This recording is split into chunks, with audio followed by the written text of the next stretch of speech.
So I just want to, before we get started, just want to list a few facts about you, and I know it's not gonna be all the facts about you, but just a few facts, and then we can, we can start conversing, right?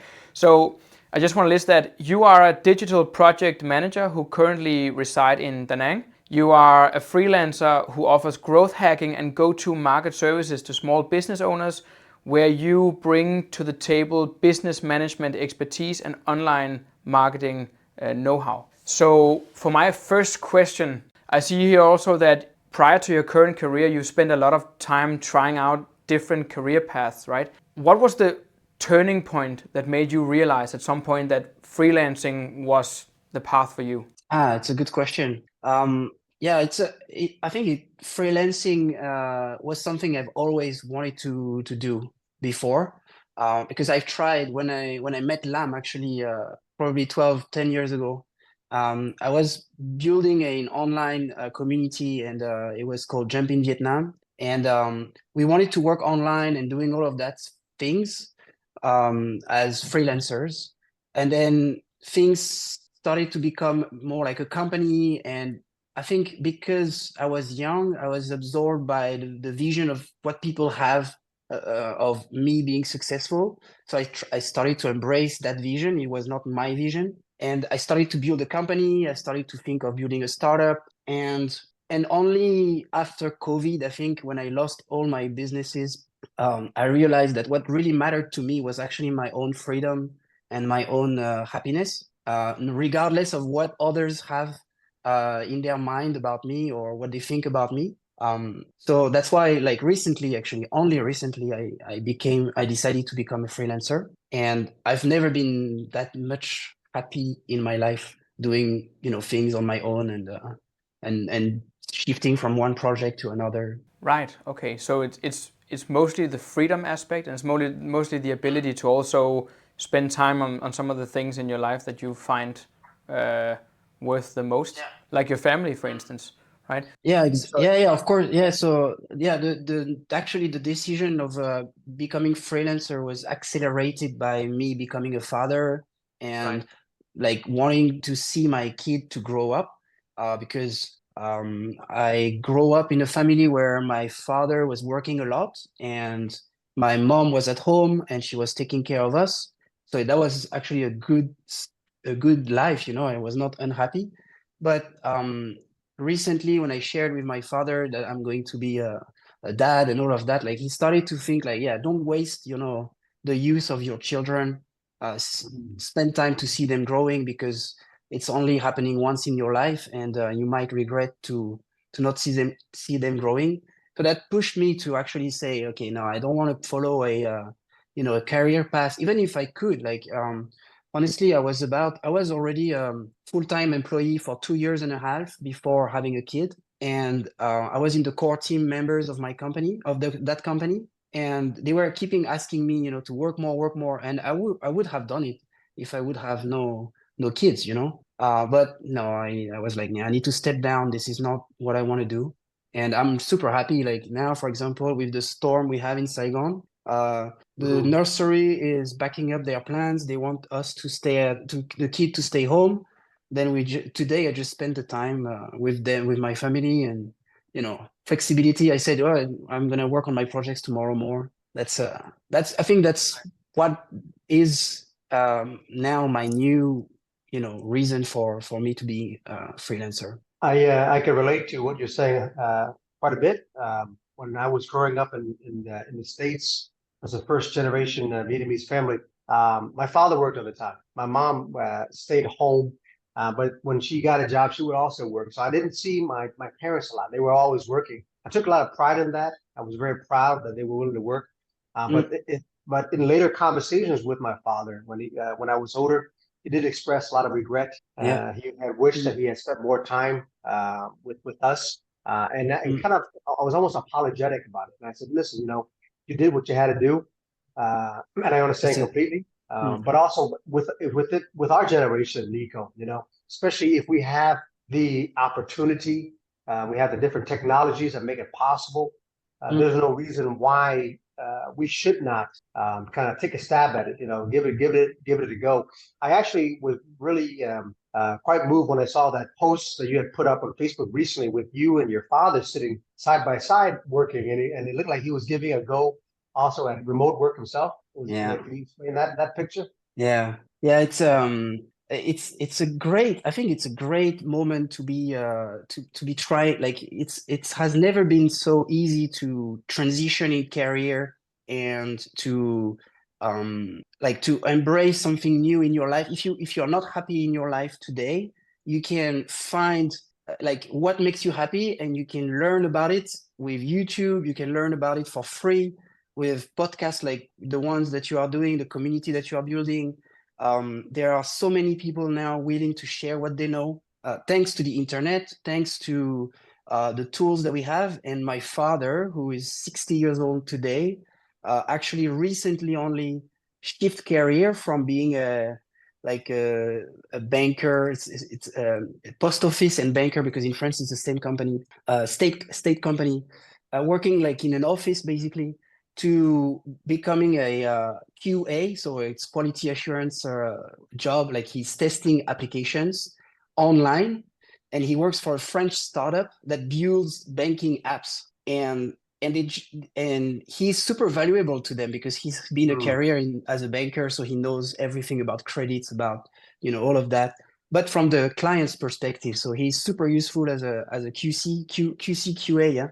So it's the quality check, and he's doing it from home. He has bought a house in Vũng Tàu near Saigon, and he just he just do what he likes, and at 60 years old, it's amazing. And so he came to visit us in Da Nang, and I made this post because I'm super happy that, because I'm also transitioning, and I've made a lot of efforts to transition, and I'm seeing that he's doing the same as well, and that makes me feel like, yeah, if he's doing it, I inspire him and he inspires me as well. Like this is great. Like, yeah, I wish to for anyone to experience that. It's a great Are we feeling. we're gonna see a post one day where it's you and your father and your son, three of you side by side working online? I can send you a private picture. I don't think I want to send pictures of my son, just because even now we are showing up online, our faces, right? There's so many things that can happen to us. Unfortunately, trying to be public speakers today, that I want him to have the choice. So maybe I will wait for him to be a little older. But I can definitely send you a picture of all of us actually being on a computer, because me working on a computer, my father being on a computer, my son, he's not afraid of typing on the keyboard, definitely. No, I also identify a lot with what you're saying. I have a 1-year-old son myself, right? And one of the realizations that I've come to myself over the past few months is that exactly the career path that you've chosen as well, but also what we're doing now, is literally the only way. If you want to pursue a career where you also at the same time want to retain enough freedom and flexibility to actually get anything out of your relationship with your children, freelance, remote work. We had an expert in virtual assistants a few weeks ago on the podcast also, where we talked about the exact same thing. And I think the rise of technology is makes this the first period in history where people can actually freely choose to do this. It's just a matter of having the skills, but also having the network to actually be able to enter such a career, right? That's the only real barrier there is, because everybody can open their laptop and pursue an online career. Of course, you need skills and everything, as I said, but yeah. And with the whole typing thing, I also that's why you gotta love being able to lock your keyboard. Is a beautiful feature that most computers fortunately have when you have a little one running around. Yeah, yeah. I open a empty Word document and I let him type. Yeah, but no, but if we talk about parenting, it's even like it has been beneficial for me to be a father and an entrepreneur at the same time. It's not like I used to think that it would slow me down, like as a career ambitious career person. I was very careful of saying if I wanted kids or not. I knew I wanted kids, but I was not envisioning them at 30 years old. I was more thinking that it would come later. But actually, being a father and an entrepreneur at the same time has pushed me to, be a better person. And if you are a better person, you are a better entrepreneur. And if you are a better entrepreneur, you have a better business in the end. Hey, you're speaking gold there. I mean, that's 100% what I believe. I'm assuming that Alex feels the same way. Children give you a second chance to become the person you ought to be, you Yeah, desire to be. And I think, yeah, a lot of people fall into the same trap where we think, we'll wait to the career, to whatever is established when we have kids. What they don't know yet is that when you have children, it actually helps you become much better at time management, Yeah. become much more focused. You become you become an enhanced version of yourself. mm, Because now also it's not about working for yourself now, because now you're thinking about, okay, if I get this and this and this mm, done, I'm going to build this better future for my son and for my family. And so, if anything, I think children motivate you in a way that nothing else can. And mm. I think for most people like yourself, like myself, and like Alex is also a father of a 1-year-old, so he's right where you are, roughly. And he can say that. And I don't want to speak over you, Alex, but having children has been the greatest blessing. And for Yeah. people who want to pursue remote work, freelance work, it works, and you can make it happen. And it's a Mm, nice little setup to have if you mm. can dare to dream a little bit. Yeah, agreed. So before your current career path, you were running one of the top 5 hostels in Saigon, right? So, Yeah. I mean, that must also have been a pretty unique experience. What lessons did you learn from running a traditional business that you have taken with you into your current career? But this is why I'm actually like, this is part of the services that I'm doing now. I'm mainly focusing on helping physical business owners growing through digital marketing and using the online tools they have that they don't know that they have.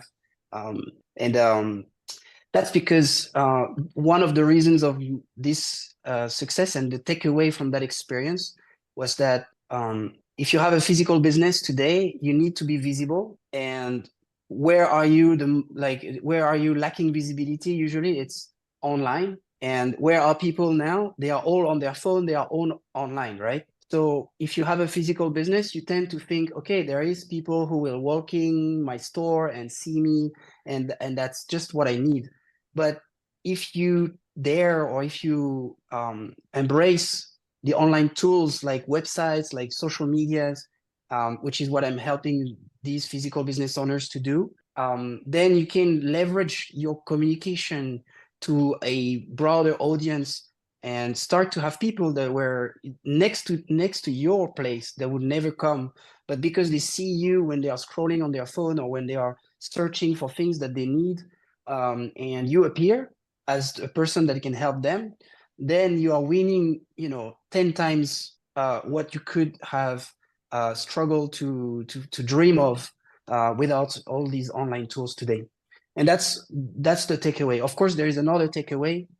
We might talk about it also in this episode. I don't know, but it's about self-care, because having a physical business, and in hospitality especially, it's demanding in terms of health, in terms of time. And it was good that I stopped for that reason. But it's definitely an experience that I don't regret, and I really take advantage of it today, because when I speak to business owners today, I know exactly what they come through. Right. So you talk about self-care. Let's just dive into that, right? Because that's when I read about you, that's one of the first things that, and I checked out your YouTube channel as well, and the viewers of this podcast should do that as well. So the whole self-care component, or the self-care aspect, what is it? What do you mean by self-care, and why is this important? And let's dive into that. Yeah, so when you build a business, you start with something that it's an idea, it's whatever, right? And usually you become the most important asset of the business, at least at the beginning. And it may last until it lasts, and it may stop as soon as you cannot operate. And usually health reasons can go on the way. You can be sick. but you can also be stressed. You can be mentally drained. You can go through a divorce, loss of a relative, those kind of things. You know, I'm like in self-care. I'm putting everything related to your own ability to be energetic and motivated to provide for your business. And so if you are affected, your business is affected. So what I do also with the projects I manage, and that's also a bit what makes my service a bit specific, is I also pay attention to, helping entrepreneurs to self-care more and to reclaim their time so they can use that time not just to scale the business, but scale in peace. So like scale with the self-care aspect as well. Because if they are not energetic, if they like, I help them to see themselves as pro athletes, you need to be at the top level of your energy, of your motivation, of your productivity, so that you can provide for your business and your business can thrive on the long run, not just sprinting for a high season and then you're dead 6 months later or 3 years later. Because that's what almost happened to me anyway. So that's also what I want to help people to avoid. Right. So what I kind of hear you saying is that, there might be a lot of people listening who, from the get-go are going to be asking, why is self-care important as a freelancer? And what I kind of hear you saying is it's not just important, it's actually paramount. It's fundamentally important, in order for all the other performance aspects to fit together. Well, the thing is, like, when you meet someone who wants to build a freelancing, success, the first problem they have is to find money in. So that's usually where the conversation starts. That's why I like to talk about visibility. I like to talk about getting customers and growing your business, right? But then usually you realize that you cannot grow if you don't have the systems in place and if you don't have the self-care behind, as a foundation. But you cannot come to someone and tell him, hey, you need to take care of yourself before building your business. I know for a fact that we are human and we don't work like this, like we are like, no, I want to make money, I have time, I'm going to do this meeting, I'm going to try to get that person in. And then we are overwhelmed without noticing. But that's why coaches and consultants like me somehow are here to help to see the blind spots and to be like, yeah, maybe you want to, focus on growth, sure, but slow down and try to visualize the whole picture here. What aspects of self-care are people usually lacking? I mean, what would be if you're coaching a freelancer who's lacking a lot of self-care components in his life? What is the most common problems here, and how would you start out by solving these? Okay, so I think the most important, and it's also the one that people lack the most, is sleep and sleep quality. That's very rare nowadays, especially with us using our phones in our beds to have sleep quality. So type on Google how to get better sleep, how to sleep better, how to improve your sleep quality, and start implementing those very, very simple habits. Just to, the first thing that get me onto self-care was about sleep. And the first thing I did was to put an alarm, but an alarm to go to bed. So I put an alarm at like 9:30. I put an alarm at 9:30 p.m. and it was saying, Nico, it's time to go to bed. So at least no matter what I was doing, dinner with friends, karaoke, because in Vietnam we do a lot of karaoke, and I used to do a lot of karaoke, working on my computer, no matter what you're doing, go to bed. Now I have a kid, so it helps me to, I don't need the alarm anymore. But yeah, that's the most important. And of course, there is more things behind. You have to drink water. We rarely drink enough water in our days. So sleep, water, and exercise. Of course, exercise. But exercise now, I'm 32, so I don't dream of becoming a super high competitor anymore. But just walking, 15 minutes a day around the corner of your house is enough. At least to get you started on a good routine that will save you for the next 50 years of your life. So you just need 15 minutes walking, 15 minutes drinking water in your day, spread out around, put an alarm every 2 hours, drink a glass of water, and put an alarm to go to bed. sleep 8 hours a day, or like whatever amount of hours you need to sleep, and you're set for the next 40 years of your career as a freelancer. Right, right. And I think it's, I mean, what I'm hearing here is also a lot of, you have to go back to the basics, right? So it's not a lot of, it's not a lot of very abstract advice. It's very concrete, specific, and fundamental. Something that we should do out of common sense, but which we don't, right? Yeah. So yeah, and it's very important to understand where to start, and the start is usually very, very, very simple. Like drinking water, everybody can do it. Put an alarm if you cannot remember because you're too absorbed by work or stress. And now I do a lot of complex self-care routine, but it's only because I've been doing this for 5 years, and it's going to be even more complex as I refine the systems, right? But at the beginning, if you suffer from stress or anxiety of becoming of the unstable revenues, those kind of things, you want to just have the very simple self-care routines that set you up for the next 50 years, right. long run. Because I still drink water now, right? So it's it's very important. I have a quick question for you. How do you stay organized and manage your time effectively when you're working as a freelancer? You have systems in place? Yeah, of course.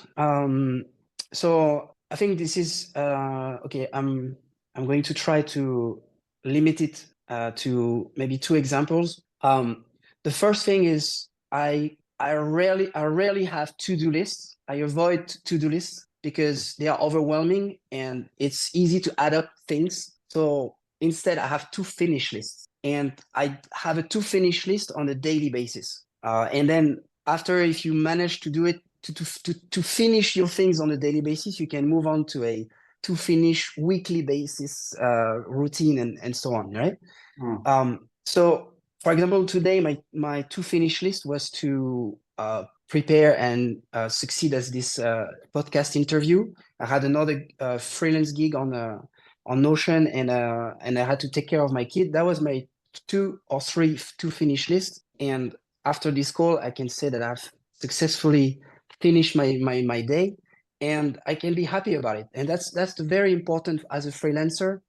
We need to have these gratifications on a daily basis that we have accomplished something. So to finish lists are a way to organize my task and my time efficiently and effectively. And the second thing is I use a very, very old tool called I think it's called Eisenhower matrix, where it helps you rate all the things that you have to do in order of importance or urgency. And so you only focus on what's important and urgent. So for anything that comes to your plate, a client calls you for something urgent for him, you evaluate if this is important, if this is urgent, if there is a win behind that is, very, very instant, then you do it. If it's urgent but not important, then you might want to delegate it to someone because it's not important. You have to focus on the important things. And if it's important but not urgent, then you schedule it because you can do it later. But that's important, working on your business plan, working on calling your customers, those kind of things. You need to do it regularly, but this is not urgent. And then there is the rest, the things that are not important, not urgent. This, just skip it, trash it, forget about it, don't even put it, and it will come back anyway, because obviously you need to do this work and exercise every time you try to organize yourself.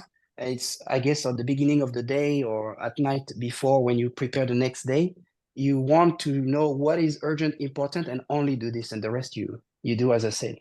And That's awesome. yeah, these two things are very important for me. Yeah, thanks for sharing. How do you handle distractions and procrastination, while working from home? Well, it's a constant battle for anyone. I've been an entrepreneur for 12 years. I've always faced, phase where, less and less these days. Mostly because now I know myself after 12 years of doing this. But it's difficult. It's a very, very difficult task to, that you have to do a lot, and it's super overwhelming, and then you end up doing nothing, right? So my technique is to cut it down to something very, very, very, very simple that gets me started on, that thing. And I also emphasis on saying I get started on it. If I don't finish, that's okay. And so, for example, I promised to a customer today or yesterday that I will finish, an event banner for their website, whatever. And I know it's a long task, and I know I cannot finish it, but I still tell them, okay, I'm going to start working on this. And that's what I did. I started, and actually, because I started, I got into it, and I actually end up finishing it in 30 minutes. So that's how you do things. Basically, you just get started on those things, and break it down to something very simple, like the same for the self-care, drinking water, those kind of things. Back to the basics, as you say. Yeah. And what you're saying is just start doing it. So if if you feel like there's a barrier, just jump into it, right? Yeah, definitely, right? So and I would also ask, kind of moving back to what we talked about before. You talked about growing and scaling your business as a freelancer. I know that a lot of freelancers and some of the people that we've been talking to, they also share how it's always the most difficult thing to, at least in the eyes of many freelancers, to attract and retain clients, right? So I also wanted to ask you at some point, based on your own experience, what is the best strategy for attracting and retaining clients as a freelancer? Wow. Okay. I think that's a complex question, because you deal with human relationships, right? So, and also projects can change, expectations can change. So it's all about managing expectations, being open and adapt to what the customer actually have in mind at the moment, but also being able to set the limit of the scope very clearly. I don't, yeah. The way I try to keep my customers and on the long term, as long as possible, is usually by cut down my services in a few layers. So there are some layers that are going to be long term. For example, I help them with updating and managing their websites. So and their server. So that means it's going to be something that I do on a long term, because they will always have this website running and needing updates. And I just package this, so like I know that I evaluate that the updates will not be too many, and I can just price it something very low. And then I know there are some updates. Sometimes they have some high seasons things, so they have to post some content for special events, special promotion. So for this, it's going to be smaller projects inside projects. And I try to have, it's like this control the fluctuation like this. Now, your question was also about like how to acquire customer, no? Right. Yeah. Yeah. So I have a CRM, like every productivity specialist would recommend to have. But my CRM is I try to keep it very, very simple. And I put actually all my relationships, because I'm a freelancer, right? So my father could help me find a customer. My wife could also help me to find a customer. So I put everybody I know inside this CRM. I actually like to call it contact relationship management. And I put a next contact date inside this CRM with a reminder on that date.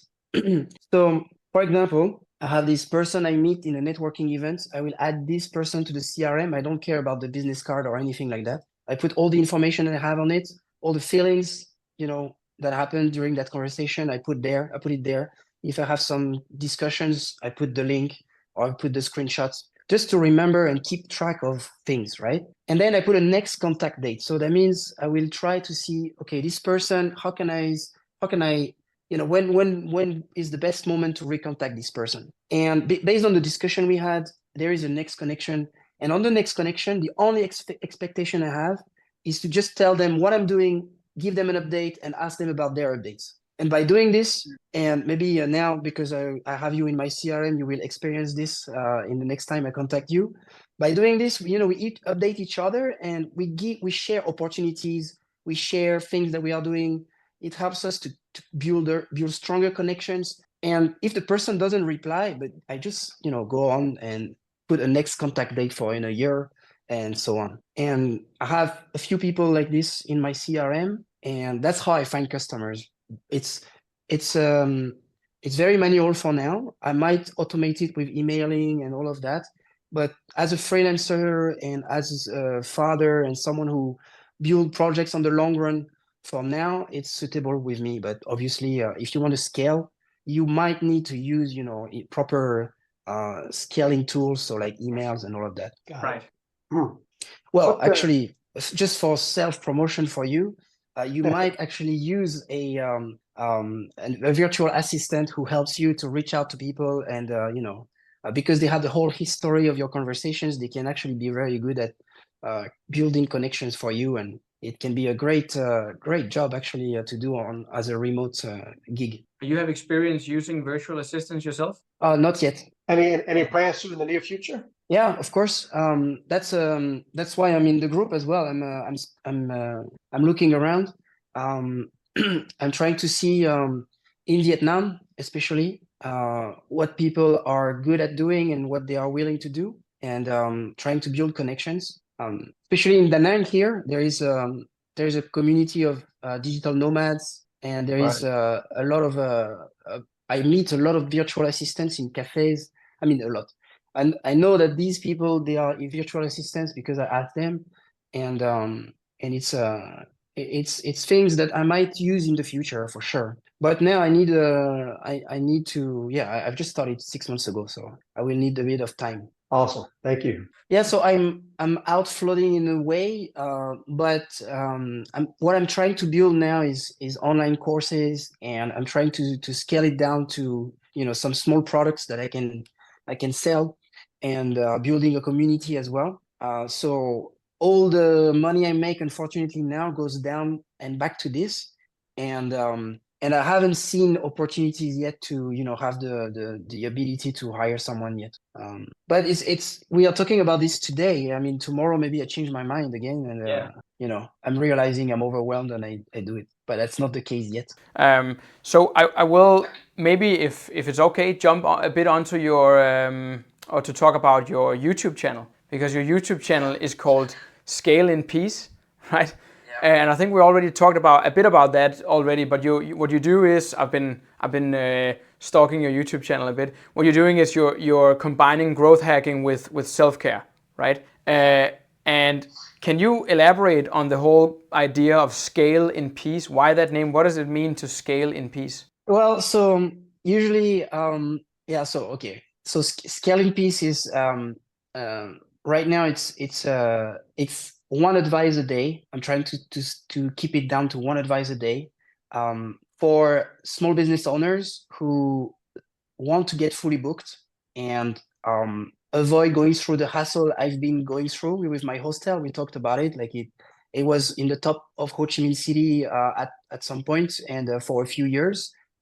It was great after it became number one, but before that, it was a long journey, and I'm trying to short it down for people, like trying to share all of the knowledge that I have about this to help them to access to full occupancy of their business, whatever they have, like if it's an agenda that they need to fill up with freelance gig, or if it's a hostel as well and they need to fill up their empty beds, because empty time, empty booking, empty whatever, empty seats in a restaurant is money thrown at the window. And I'm well aware about this as a former business owner. And so that's why I'm resharing. I'm trying to help them fill the occupancy. But it's also, so that's the scaling aspect, right? But then there's the in peace, because what happened to me is I focused on getting fully booked and getting business done. I was number one, but then I was unhappy when I became number one, because I was overwhelmed, because I was stressed, and I became very sick. Actually, I burnt out. I was working too much. I had very low self-care routines. I was smoking. I was drinking. And I was too dependent on my business as well. So I was the top, and everything was relying on me for the business to operate. So I'm also helping people to extract themselves from the operations, reclaim their time, and be at peace and in peace with their business, like working on it instead of in it. So that's a big aspect of the channel. And I'm trying to do 100 videos in 100 days. As we speak, I'm at video, I think, 39. Wow. And today I hit my 50th follower. So it's a milestone, but yeah, I'm not going to stop here for sure. Hey, we hope this podcast takes you quickly to 100 followers. Yeah, man. I hope. Thank you. I really like your story because I think speaking from, you speak from experience, right? It's one thing to get to the top, but I think what you bring to the table is how do you get to the top in a way that doesn't kill you, doesn't Yeah, exactly. you're not miserable. Yeah, You wake up yeah, because happy. I can help you to get more bookings today, but it will ultimately, if you don't have the systems ready, if you're not strong enough, you will burn out in 3 months for sure. So it's all, I mean, in a sense, it's all short-term versus long-term thinking, I guess, right? That we're dealing exactly. with.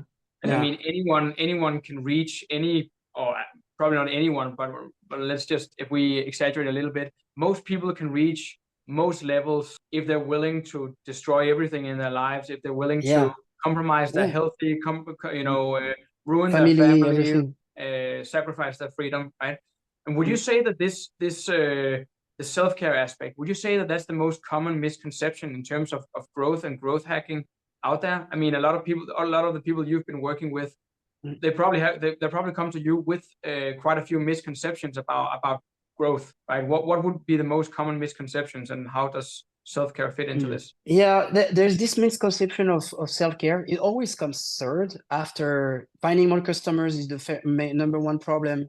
Of course, dealing with the business aspect of your company, and then operation wise, like people want to optimize the operations, but then they use all the benefits to destroy themselves more by throwing themselves into new projects, by throwing themselves into things that are going to well, it's not a science, right? I mean, like everybody use the time they have differently, and obviously I was young when that happened, so I was not ready for thinking in terms of long term. My mojo was work hard, play hard. So I speak from that level, right? But I think when we are young and we start to be successful, like if we talk to the young freelancers who are watching this, they might get fully booked at some point, have a skill they refine over time, have good customers they manage to keep, and increase their value, like start to make a lot of money with freelancing. And that's what I wish to everyone to do. But then once you reach that level, when you make enough, when you make actually more than what you expect, that's how you make enough. You make more than what you expect, and this number is different for everyone. Then your mindset start to shift. Like you start to feel like you spend, you can whatever you want, and you will not say, "Oh, I'm going to take care of myself and drink smoothie, healthy protein shake or whatever." Right? You don't. That's rarely what the first decision you make. Usually you're like, "Yeah, I'm going to buy a watch. I'm going to go to the beach. I'm going to." to buy myself a new MacBook or whatever, So I cannot, provide a service saying, "Hey, I'm going to help you to self-care, and that's going to be your priority." But it's always underlying, and that's something I'm trying to raise awareness about. And so far, I'm just here to say, "Hey, I help you now, but what you want help with as well is also self-care." So I just pointed to them that maybe there's too many coffees, maybe there's too many cigarettes, and I'm no one to say they should stop now, because everyone stops whenever they think it's good to stop for them. But at least I've helped them to raise awareness, and that's the most you can do. Share like I'm sharing today to everyone. Right. Trying. Yeah. Was that a hint to Lam that he should drink less coffee? Because he should. Cafe soda. Yeah, but yeah. Well, I don't know. I'm not a doctor. I have in my network a good doctor I can recommend, who actually sometimes speak out. But it's if you tell someone to stop smoking, like he knows he has to stop smoking, I think. Right. It's easy to say, but you can only stop if he decides to. So I'm not pushing anyone to take care of themselves. I'm just telling them, one day you want to take care of yourself, I will have videos for you. I will have things ready for you. You can ask me any question. You can ask anyone any question about how they self-care. That's the most important. If you realize that that's the most important, there is resources online, and I want to be part of them. So I'm I was preparing. gonna, as you're speaking and sharing this, I was thinking about the phrase that I always go back to, which is slow is smooth and smooth is fast. You know, you can by brute force or by hacks, you can get to a certain level of success, but can you maintain it? You know, I was speaking with a close friend of ours, and she was talking to me about a business that has been around 15 years and they're still growing. And so I think what you say relates a lot to a lot of young people, which is, you know, you can get there fast, but can you maintain when you get there? Can you get there in a way that is not going to destroy your peace of mind, your health, and also can you do it, you know, gracefully? Because how much are you willing to sacrifice to get to where you want to go? And I think because you're older, you've been through it, you burnt out along the way, you can offer this perspective that a lot of young people need. And I think you know, there's a lot of truth in what you say.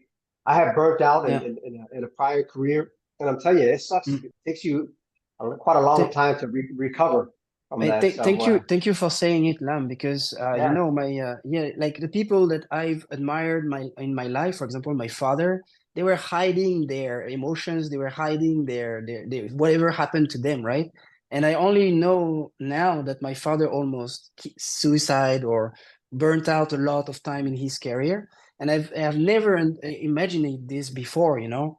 And now I dare to say it. I'm like, yeah, I've burnt out, and I think it's important to say it because if you like you mentioned, like if you go too fast, too much tomorrow today, like what guarantees that tomorrow you will not just burst everything and collapse? So it's a step-by-step approach, and I'm here to also just, you know, share that it might happen that if you feel that you are going too fast or you are too overwhelmed today, that's, you know, that's okay to slow down, that's okay to pause, and things will go well, don't worry, you know, like trust the process, you know.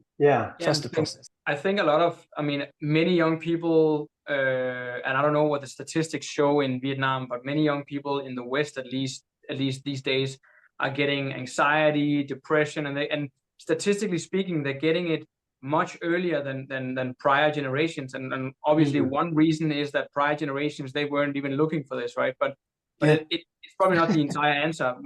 A significant part of the answer is probably also that you talked about to-do lists earlier, right? I mean, if you take the average to-do list of a young person in Denmark or the US today, they probably have twice as many points on their to-do list because everybody feels like they have to run faster, you know, like a hamster in a hamster wheel, right? And probably, I think some of the answer, and I agree with you entirely, is to slow down and not just in order to stay healthy in the long run, but actually also, at least from my own experience, to perform in general.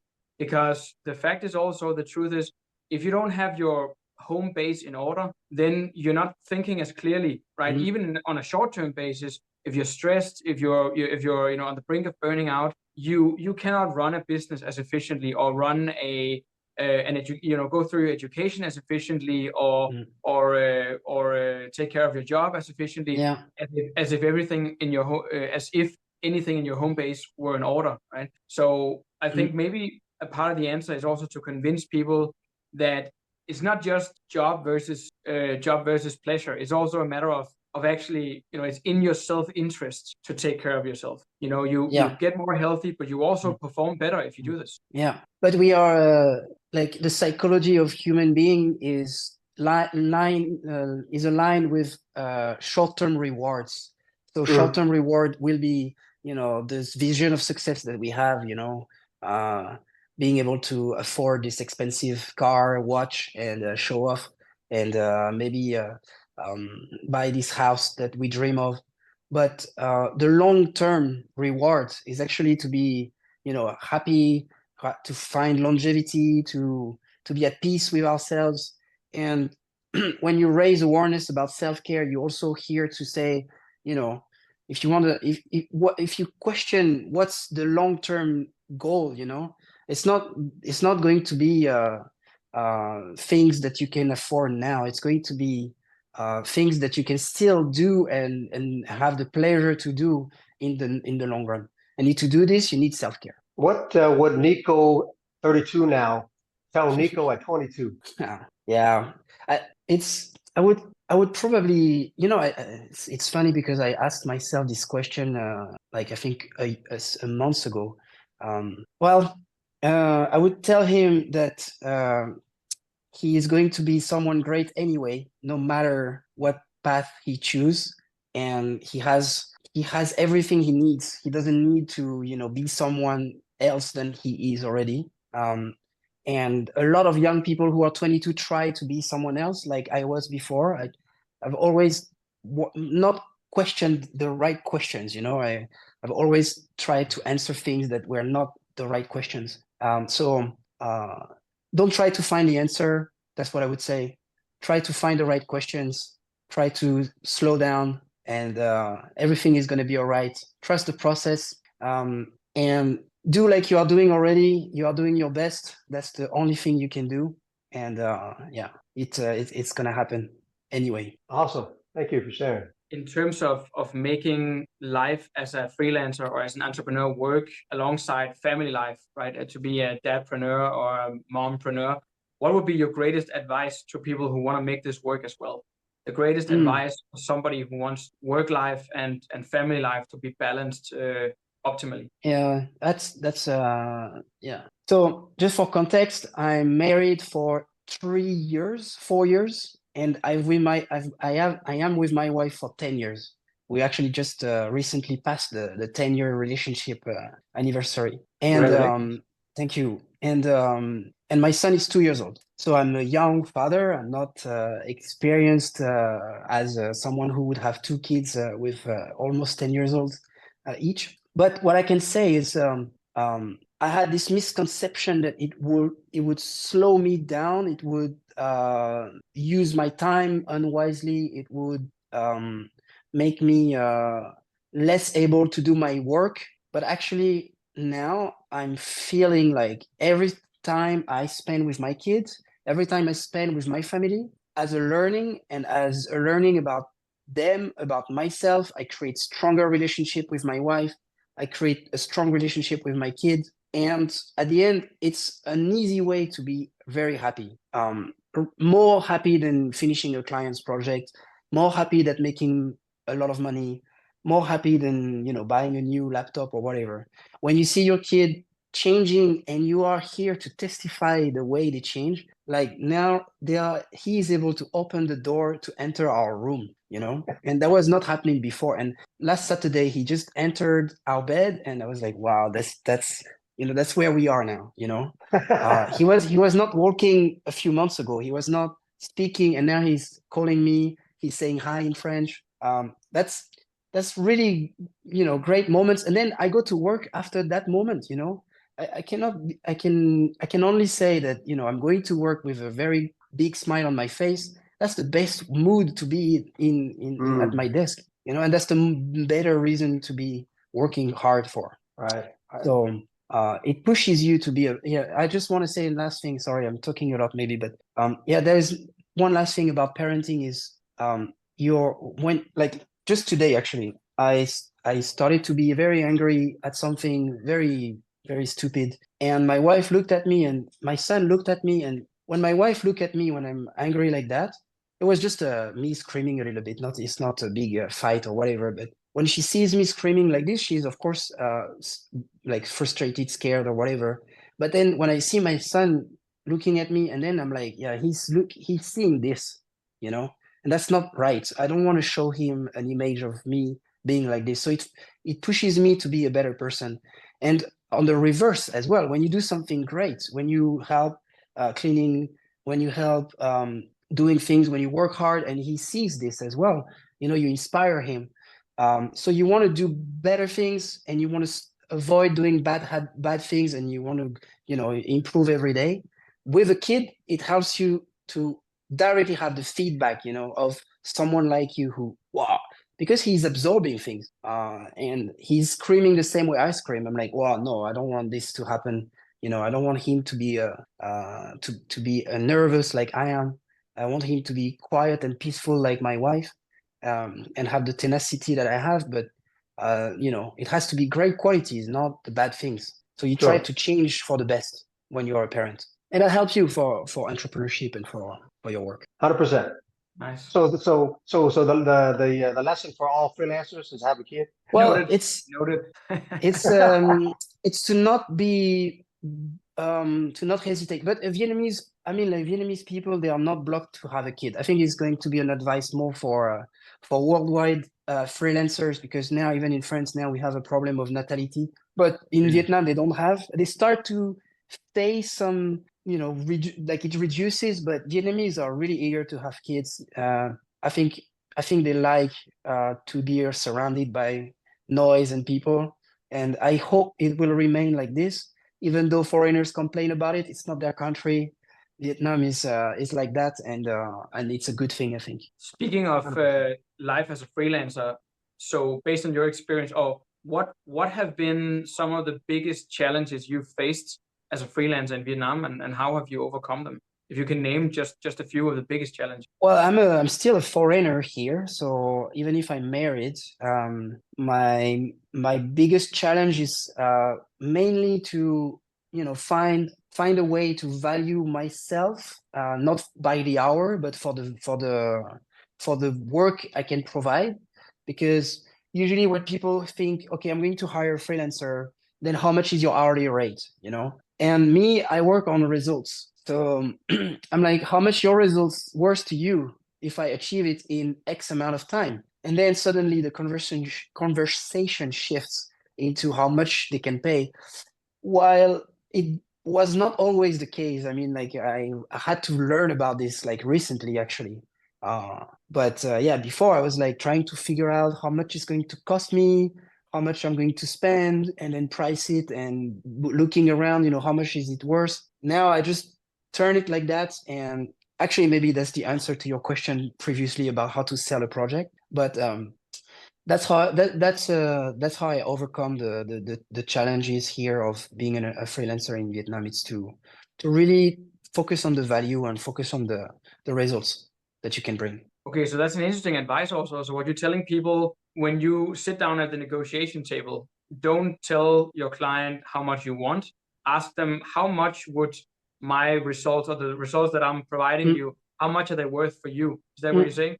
Yeah, okay. Well, so I think, yeah, okay, yes, that's what I'm saying, but it's the way it happened usually is you fix what I call a quick win. So you fix a small problem. For example, a problem, like for me, it's going to be digital problem. So someone is not receiving emails anymore, and I'm fixing this. Or they have a banner issue and I'm fixing it. And usually because that issue was blocking them, and it's very small, I don't even charge about it. I charge very little. Like maybe I will charge like, small amounts, something that doesn't make them feel like they are going to win anyway. And because I've set foot in their company, because I've solved the problem very quickly, because I've managed to unblock them, then we can speak of, because I've made an analysis, because I've had a chance to look at, how things work with them. And I'm like, I solved this problem too. And how much is it worth to you, And if you have the money now, we can budget that and make it fit. And, you can hire me for fixing this. And they're like, oh yeah, thank you. And then, we discuss, and that's how we negotiate value-based or result-based deals instead of, that's how I do it, at least. Instead of hourly rate, be like, yeah, hire me next time you need to change a banner. I avoid to do these things because it's difficult to negotiate. Let me make sure I understand you. So you will negotiate a performance-based compensation. Yeah. Okay. All right. Interesting. Yeah. Well, performance result based. So for example, here with the YouTube channel, I'm trying to help people to get fully booked, right? So the performance is achieved when they are 100% full. Now that might or might not happen at 100%, especially, but at least they will get more customers already. So I can already, start to envision saying, hey, if I take this much per customer, at least for the first 6 months, then, we are speaking of a few amount of money for them, but for me, it's a good way to just make money, and I'm sure I can help them. So it's another way to just have a good salary and Yeah. negotiate. I think it's easier sell. So I'll take a percentage of the results that I can produce for you. Yeah. Got it. Yeah. Got So it. what you're essentially telling people is the more you make, the more I make, right? It's usually something that everybody feels like they're winning. And Yeah. so That's the hardest when you're a freelancer. That's the hardest to say, because it's usually a risk that you take saying this, you know. If someone tells you, yeah, I need to do this website, then you price it $500 or $5,000, whatever. Then you just make the website. Maybe there will be many edits on the way. While if you say, okay, I'm going to help you get more customers online, and your website is going to bring 2 leads per month within 6 months, and this costs $5,000. Then on the way, of course, you have to make the website, make it ready, make it look good, make it all of what you do already. But then eventually you can negotiate the leads that you collect. You can, and then the person is actually even happier because they build something that they invest in, and then after that they are even able to hire you in the future. So I think it's how I do it now. It's how I recommend to negotiate now. Tomorrow again, I might, do it differently. I might refine this strategy. I might think of better ideas. Maybe some other people will say this is not a bad idea. I tried, or it's a bad idea. I tried already, and it doesn't work. I don't know, but yeah, it works for me today. right. Okay. Yeah. So, and I also wanted to ask, so to a lot of the people out there listening to this podcast who are freelancers themselves or aspiring freelancers, I want to ask, based on your experience in digital project management, what are some essential tools that you need to have as a freelancer? Like, you mean specific apps or tools for productivity, things like Yeah, that? for instance, yeah, tools or techniques, but let's just start with tools, actual, yeah, pieces of software or apps. Yeah. So tools for me, I'm not an affiliate yet, so I don't recommend any tool specifically. But what I recommend mostly is to refine your technique, like your systems, and keep learning about how to be more productive. If you use pen and paper today, think of it as this is your technology. It's a very low tech technology. So if you use the notebook and you like to work like this, then keep working like this. But if you feel that this is blocking you at some point, you know that this is a tool. It's not part of you. And there are better tools. There is always better tool coming up. You go on producthunt.com, or I think it's .com. You look at productivity tools. You look at creative tools. You look at things that are new and come up, and you will find solutions.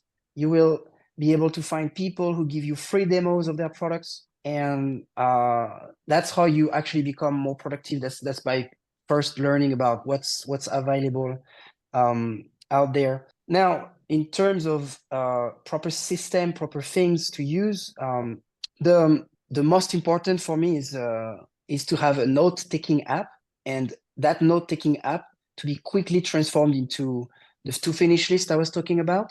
So don't keep it in the note, like when it's hidden inside a place. Make sure that the note is extracted to your to-finish list. That's very important. And that to-finish list has a date, and that date is scheduled somewhere in your agenda. If you have these 3 things connected together, then you can be very productive. Then you know when you need to do things. You have the reminder set up, and you have the notes linked to it. Usually, well, I'm not going to say the name of the software, but it's called Notion. It's overwhelming to start with, I know, but there is easy tutorials. I might make some in my YouTube channel, probably. I'm onboarding people on Notion as well already. Feel free in the future to, if you create these tutorials, and share with the community. I'm sure a lot of people will benefit. Yeah. So Notion is super intuitive because it's connecting your Google Calendar and your Notion task list together.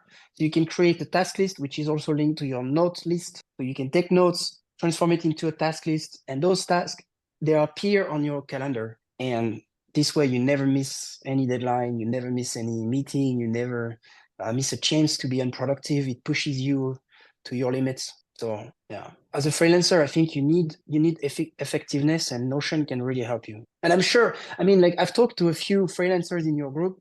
there is a lot of people who use Notion already. So Yeah. shout out to all of these very advanced freelancers.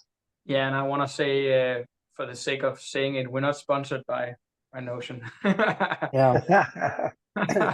Is there That, a I'm sorry, go ahead. they have an affiliate, so you can become affiliates if you want. Yeah, we'll think about it. Now, And I think it's is there a favorite book that you've read recently that you think all aspiring freelancers have to look over? Well, there's many books. Let me try to think of a book that a freelancer might want to read.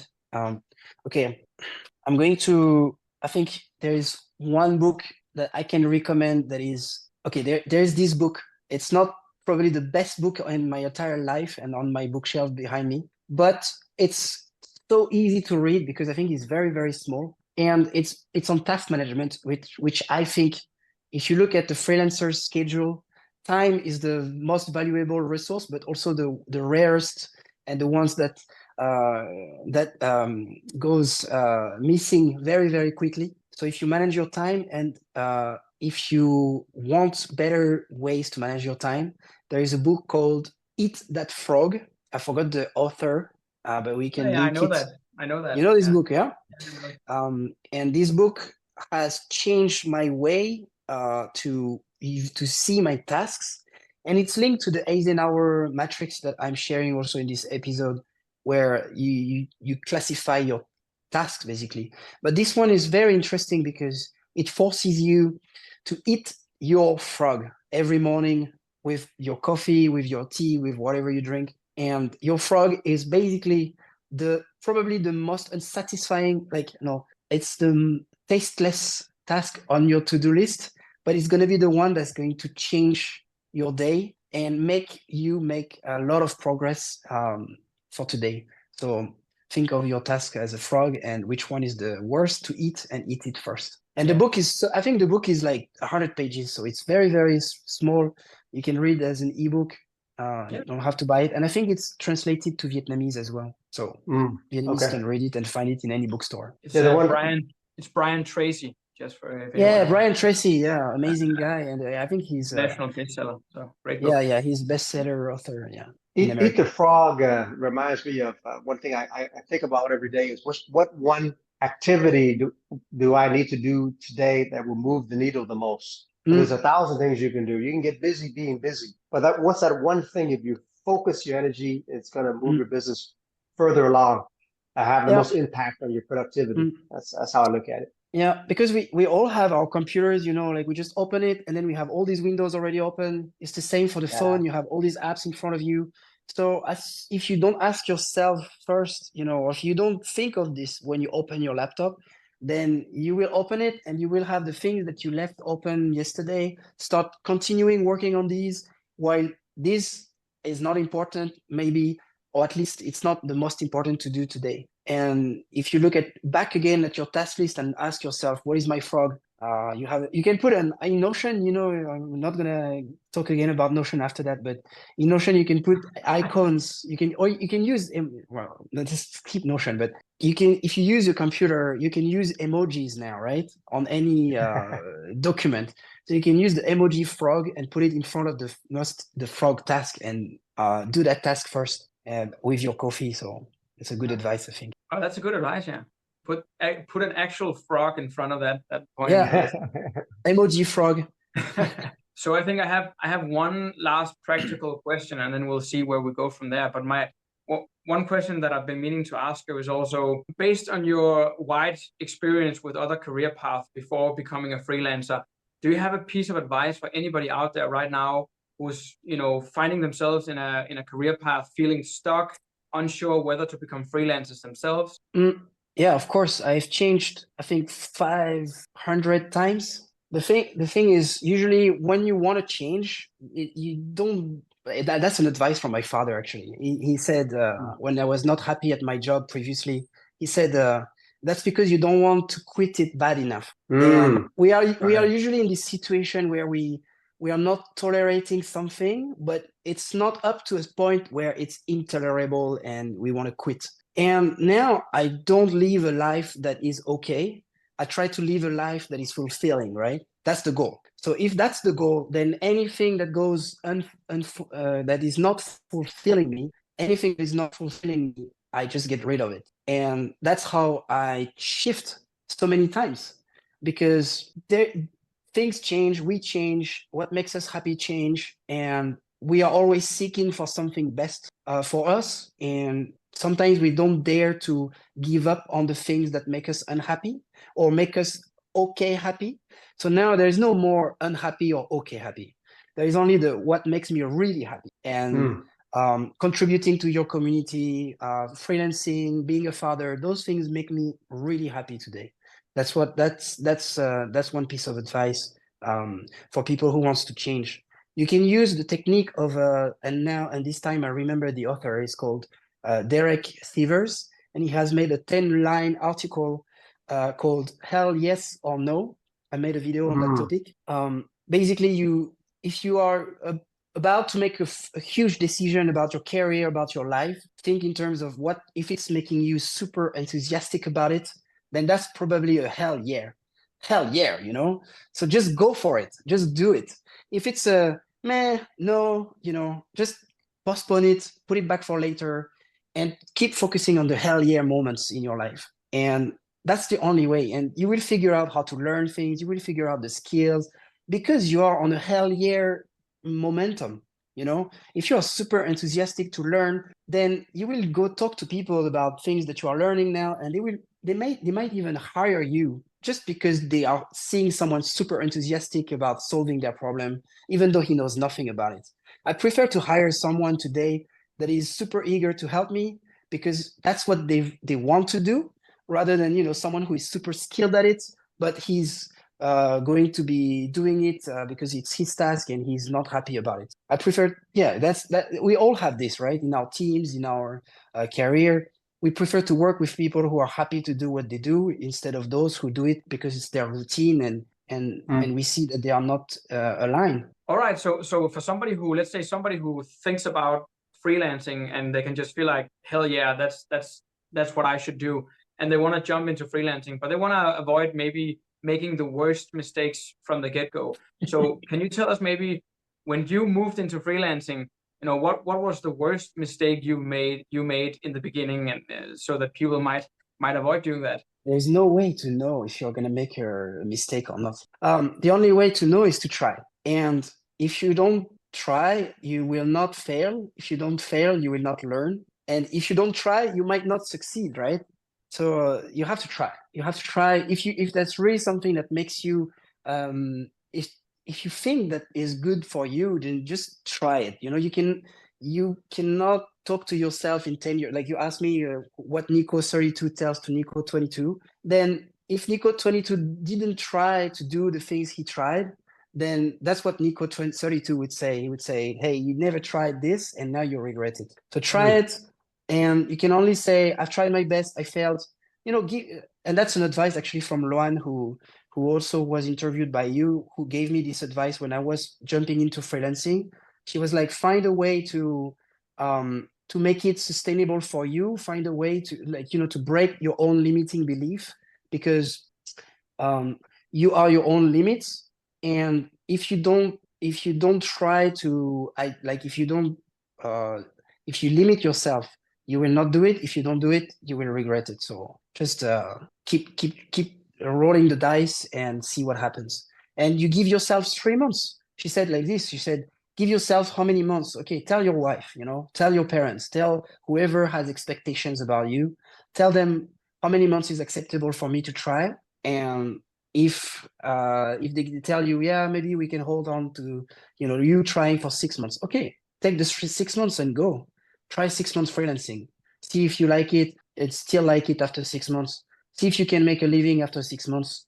And obviously, you don't have to go full speed. You know, you can do part-time thing, part-time here, part-time there. There is many ways to freelance and to go into freelancing, right?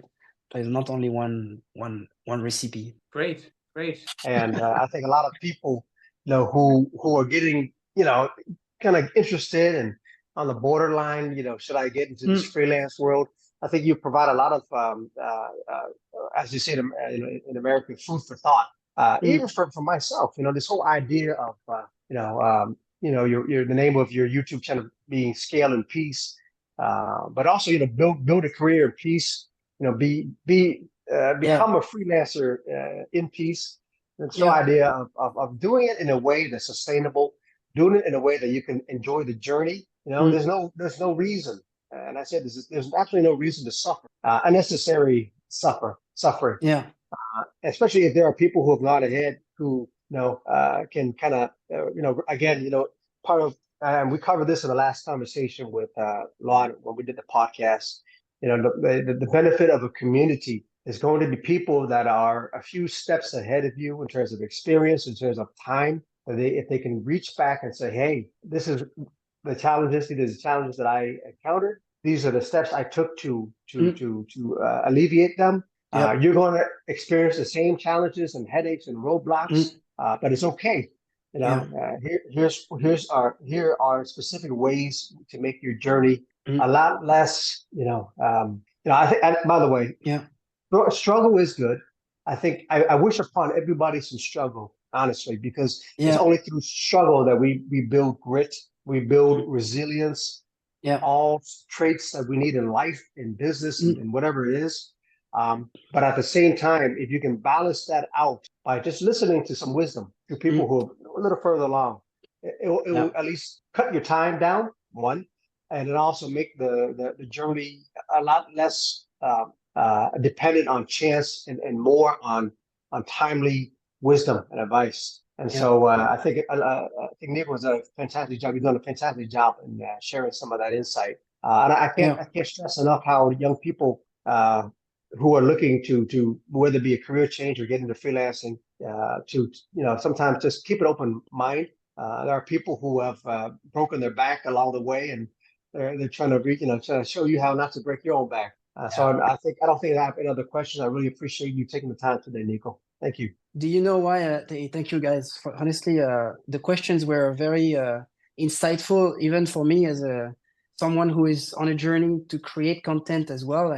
It brought me a lot of reflection. And the main reason I accepted also to share today is because when I was young and when I started, a lot of people with experience helped me on the way for free. A lot of people I've met, including you, Lam. When we met, you were already a few steps ahead on many steps ahead on many different aspects in your life and in things that we were discussing of. And it's, if we are young, we just aspire to hear, about others who've been there, who've struggled. And if my experience, my failures can inspire some people today, this is a win. I don't care how many views. I care just about helping just one person who will listen to this, resonate, and take it home, be a better person, succeed in the next 10 years, do the same for the next generation. That's what we want, right?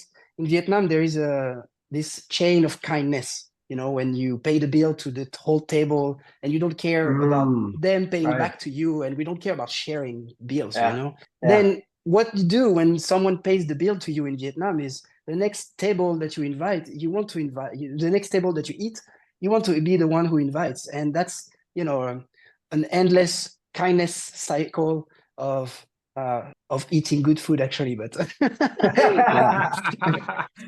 I can attest to that. But if we can do the same to our career, and if we can do the same in helping each other in entrepreneurship, then that's why I'm sharing today. That's what I hope for this community to be. And you guys are a great host. Thank you for today. Thank you so much. Thank you for your time, Nico, and thank you for your great answers and your great insight. With no further ado, it's been a pleasure, and I hope we can invite you in for another episode at some point in the future. And apart from that, see you out there. See you guys.